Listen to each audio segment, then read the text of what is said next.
Hi, everybody. Welcome back. I'm happy to talk to you today about the research proposal assignment. So, the research proposal is an assignment that's intended to give you an opportunity to convince your professor that you are ready to write on a specific topic because you've done your research. So, generally, the research proposal, like most proposals, is intended to persuade. Your intent is to convince your audience that you are a sound researcher and that what you want to present on makes sense to research. So, what we're going to do today, we're going to walk through how the research proposal should look and give you key pointers in terms of writing your own research proposal. The first thing you want to remember is that your research proposal should be cause related, right? It should be because you want something uh, to change, or you want to improve something, or you want to limit the effects of something, or you want to write about something that is meaningful that will have an impact. So, to do this, you have three major movements of this paper. The first major movement of this paper is going to be to write an engaging, attention grabbing introduction. Okay, so we'll start with the introductory statement. There are three introductory statement options that I think are the best to get started with a research proposal. The first one is offering historical data. When you offer historical data, what you're doing essentially is letting the professor know that you have thought about your topic and that you are ready to write on it because you have looked at the history of the topic, right? So with that, you want to add a few things. The first thing you want to add is when was your topic discovered, or maybe who was the first person to do research ever on your topic. That's a great way. And to do that, you want to give a specific name, you want to give a specific date, or at least a specific time frame, right? So if it's in the first century AD, then clearly you may not know it was on January 2nd. You may just know it was in the first century AD. So you want to do that. It creates for a more engaging topic, and it also makes your professor want to, check deeper into your work to see what else they can learn. Really remember that all professors are just a group of nerds who happen to find jobs that coalesce or correspond with their nerdiness. So you want to make sure that you're doing all the things to get your professor involved. All right. So don't forget, you want to give a specific date, and you want to maybe give the context for the discovery of whatever it is that you're proposing or whatever it is you're talking about. Again, giving that background information, it shows that you have done the research, and it shows that you're able to talk on the historical context of your topic. I usually suggest to my students that they do a quick Google search to find this information. Although Wikipedia is not the best place in the world to get information all of the time, when you're looking for very general knowledge, Wikipedia is just a great place to start. Again, when something is generally known, it doesn't require the general citation or the general information that comes along with the quoted specific with the specific source which should be quoted. Like for instance, there are 26 letters in the alphabet. I mean, where are you gonna quote that there are 26 letters in the alphabet? It's a general known idea.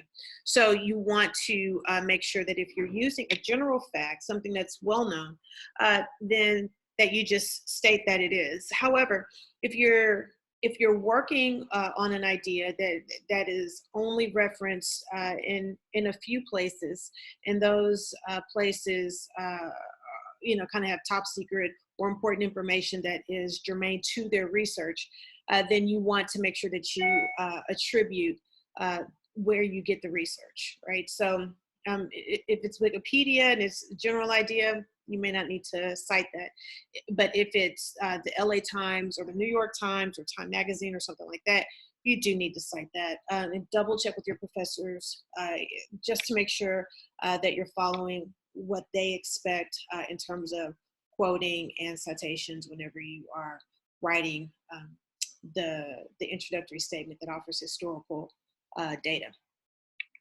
The second way you can write an engaging introductory statement for the research proposal is by asking a rhetorical question. Now, asking a rhetorical question is probably not the best way to start any essay, mainly because a lot of people use this method to start essays. If you're going to write a rhetorical question, then you want to ask a good one, right? So if you're going to ask a rhetorical question, make sure that it's a how or why question. And the worst case scenario, maybe a what question. Keep in mind that if I am introducing a topic on architecture and I want to talk about, how the walls of something is meant to keep people out as much as it's meant to keep people safe inside of the wall. If I say, um, you know, why was that wall built? Well, that's going to make the person think, well, why was that wall built? If I say, how was that wall built? Then the person's going to wonder, I wonder how that wall was built. But if I say, what is that? They're going to say it's a wall. There's nothing interesting or engaging about that. So you don't want to ask a question that doesn't make a lot of sense. But if I ask maybe what's the purpose of the wall, then that is a completely different question, right? So you want to make sure that you're asking engaging questions. You don't want to ask a rhetorical question that has a yes or no answer, right? So you don't want to ask, have you ever heard of a wall before? We all know that we've heard of a wall. Or you don't want to ask, questions like, do you think walls are necessary? Someone somewhere thinks a wall is necessary, right? So you want to have something engaging, something that would make someone think or question or have to wonder about why something or how something came into play. And again, in worst case scenarios, what happened to make something come into play in real life.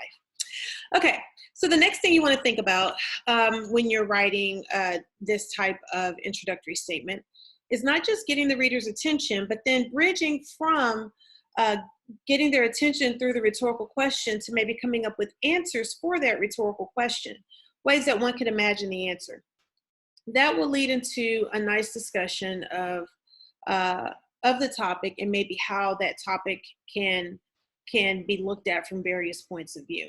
So anytime you ask a rhetorical question, you probably want to go ahead and pair it with answers to that or hypothetical answers to that question, just to kind of bridge into a broader discussion of your topic. The third type of introductory statement I'd suggest for the research proposal is going to be the anecdotal introductory statement.